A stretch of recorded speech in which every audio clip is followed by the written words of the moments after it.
We started off this morning, I think, with a very strong, realistic note in the presentation that Martin Lees made, talking about challenges of unprecedented scale, magnitude, and complexity. And I think we all share that feeling that we really are dealing with, we really are at a period of tremendous challenge to humanity as a whole. Alexander Lickitall reinforced that and expanded on it, talking about multiple crises. Graham Maxton said business as usual. All the data reinforces the fact it is not an option. Alexander also made it clear that more of the conventional approach, more conventional road mapping is not going to deliver the goods, that we need rapid transition to a new model, he said, or paradigm, which involves not just energy and resource consumption, but economy and governance, society and leadership. A massive change in society of unprecedented magnitude. Many of the speakers agreed that the existing models are failing. Simply can't take us there. So far, I felt I was in familiar territory. I've heard and interacted on these themes very much. Then we started hearing a series of presentations. I'm not going to review them, and certainly, but talking about some of the things that have been achieved concretely, or are being achieved today, or can be achieved and are really within reach. Like we heard from Bill Ritter about the energy initiatives in Colorado and California and other places. Alexander mentioned we need a revolution in business, and he said, and it's happening. It's happening, at least it's starting. Franz Josef Rademacher talked about some concrete practical things like the gradual shift in transparency of ownership of property and how changing attitudes towards that transparency can have a real practical impact on society and behavior. Corinne Lepage said we have the tools and we have the means. But at the same time, there was an underlying theme that kept resurfacing in one presentation after another, something I think we all can resonate with, and we know there's truth in it. There are major obstacles in the way that are preventing us from doing all that we know we can do, or think we can do, or have the capacity to do. Governance was mentioned as a critical obstacle, and we flagged it, but we really haven't talked much about the solution yet. The need for leadership, the money, the impact of doing the right thing, climate or environment that it might have on people, and society, and incomes, and living standards. The vested interests that are there in the society that will fight to hold on to the benefits, or even the question came up to preserve the inequality that they have. And another recurring theme, at least 3 or 4, maybe more speakers spoke to it, and we saw the scouts up here, which are a good representative of it, that the solution is not going to come solely or exclusively or maybe predominantly from government, that it really is going to require a grassroots effort of unprecedented magnitude at a global level. Well, when I try to put all of this together, I come up with a set of contradictions. Contradictory things. We've got an insoluble problem. We've got an urgency at the time. We've got tools. We've got means. We've got things that are being done. And we've got very, very serious obstacles that are resisting change.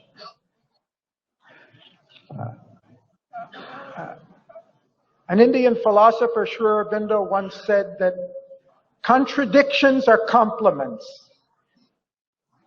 A Canadian mathematician, William Byard, who's written a very interesting book called Deep Thinking, says all creativity comes from confronting contradictions and being willing to hold those contradictions in our consciousness at the same time and look for ways, creative ways to reconcile them. And I think somehow, I don't know what the secret of the conference technology was, but I think this Green Cross has done a wonderful job in the mix of people and topics and in the contributions of speakers of presenting this as a real picture of opportunity and a real picture of crisis. And it is our task to help in ourselves and collectively to see how we reconcile these contradictions. And fortunately, we have one more day to do that. The first one has certainly been touched on, and that's money and financial markets. But I'd like to just make a slightly different point. A contentious point that money is not the obstacle to solving the problems. The world has about $225 trillion in financial assets. And when I say it's not the obstacle, I mean there's no shortage of money. Our problem is how that money is being utilized. Arguably, only about 20% of it now is really going into the real economy, into promoting human welfare, and a lot is having negative consequences. The rest is floating around. One of the fellows of the World Academy, Yehuda Kahan, he's an economist from Israel, who's been working in the insurance industry for many years. He's also a dynamic entrepreneur. He approached the world's largest insurance companies and pension funds about 8 years ago, 2006, as a preparation for Rio. And he said, look, if we don't address these environmental issues, who's going to lose the most? In terms of finance, it's going to be the pension funds and insurance companies who have about $70 trillion of financial assets. And the number one priority that they have to have is to preserve those funds for the future. And of course, if there is continuing increasing calamities and crises all over the world and increasing uncertainty, that's not an environment in which these long-term financial institutions can manage effectively their portfolios for the benefit of all the pensioners and insurees that own it. And so he said, we need arguably about his figure was $4 trillion a year of investment in progressive efforts that will lead a transition to a new economy and a new society. You're reinvesting about $7 trillion a year. The bulk of those funds should come from you as the best sound, safe investment, not as a gift, not as aid, not as philanthropy, but as good business sense for the future. And he actually managed to get them to sign a convention in Rio, some of the largest companies committing to invest a few $1 trillion a year in this basis. Now, whether those investments are being made or not, the argument was compelling. They were convinced, and they gave them an award for presenting it. But I think it illustrates the point that it's not a lack of money that's holding us back from this transition.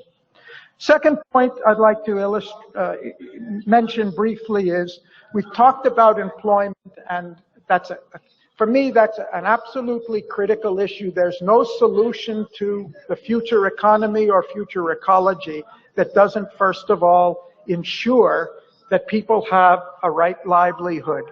We cannot have a viable society, a stable society. We can't afford, we're going to have hundreds, now we're seeing a few million people coming from the Middle East. The migration patterns and everything will be just unimaginable if we don't address this point. I'm not going to go into it except to say, I believe there are solutions to that problem. Within the World Academy of Art and Science, we've been working on it for many years. And I'm just going to give one argument now. That we have a long list of unmet needs in the field of education and healthcare and in many other areas, social services and many other things. And we have a huge number of underemployed or unemployed human resources who could be utilized to meet those needs. So there's no inherent incapacity for us to raise living standards and improve well-being and welfare of people. We need a system that more effectively utilizes the resources that are there now in surplus to meet needs that are not being met. Whereas now, renewable scarce resources that are polluting the environment and taking away from the future and undermining human welfare, and we have incentivized programs to encourage that rather than encourage the shift to economic system that will really generate the incomes that people need as well as provide the services. Another issue that was mentioned was, which Alexander first flagged and a number of speakers did, I think Bill Ritter also, about that business has to play a critical role in this.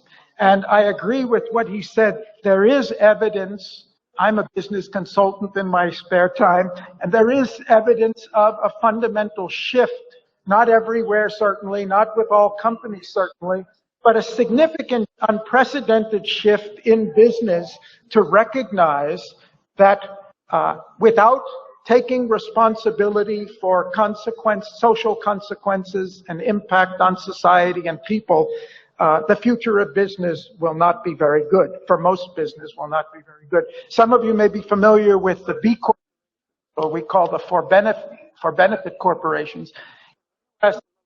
4 or 5 years, half of the states have passed new legislation authorizing and legalizing corporations to do things that do not maximize their profits and to protect them from shareholder suits, from shareholders who are say you're not doing everything you can to maximize profit. Corporations today have a legal right to pursue non-financial goals and objectives. And this movement that needs to increase. And then my final point, and then I want to open it for the discussion, is about governance, because it was a recurring theme. We had a webinar about 10 days ago about the Greek crisis, and the question just kept coming up. Why is it that we are fighting against an economic ideology that was proven ineffective and discarded 70, 80 years ago? Where did this resurgence of neoliberalism, uncontrolled, unregulated free markets come from? And why are we arguing again something we learned in the 1920s? We learned in the Great Depression that this formula doesn't work, and yet we're fighting it again as if it's a first time. And I think if you look back, there are many answers to it, and it has a history. But for me, the fundamental turning point was the end of the Cold War.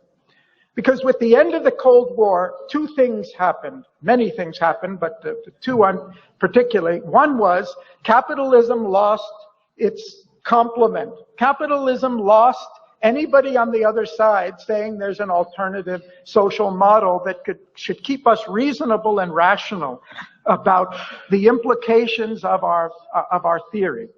Secondly, we had the opening up and globalization. And suddenly, corporations could move into the global markets in an unprecedented way beyond the regulation of any nation states or governments.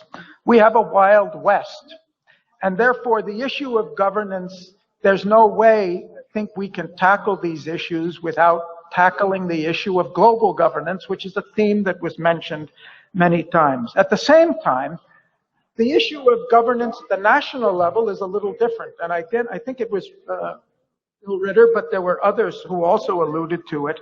The fact of the matter is, what we call democracy, and I'm an American and I'm talking about my own country, but what we call democracy would be much more appropriately called plutocracy, because it's under the illusion that we are free and we are deciding things. It's really money that is deciding the policies that are met. And I don't think we're going to come to solutions without addressing these critical issues as part of an overall formula. So with that, I'd like to open it for questions, first to the panelists and then to the audience. Looking at the big picture, I'm trying to go beyond the wonderful practical suggestions, solutions, examples that have already been given. But just so we don't walk away from here or I don't walk away from here in exhilaration and wake up tomorrow morning and say, didn't we forget something? I'd just like to put the question on the table. What will it take? What do you think it will take to really make the magnitude of change and the magnitude in intensity and in scope, in reach of change needed for us to move to a new model or a new paradigm?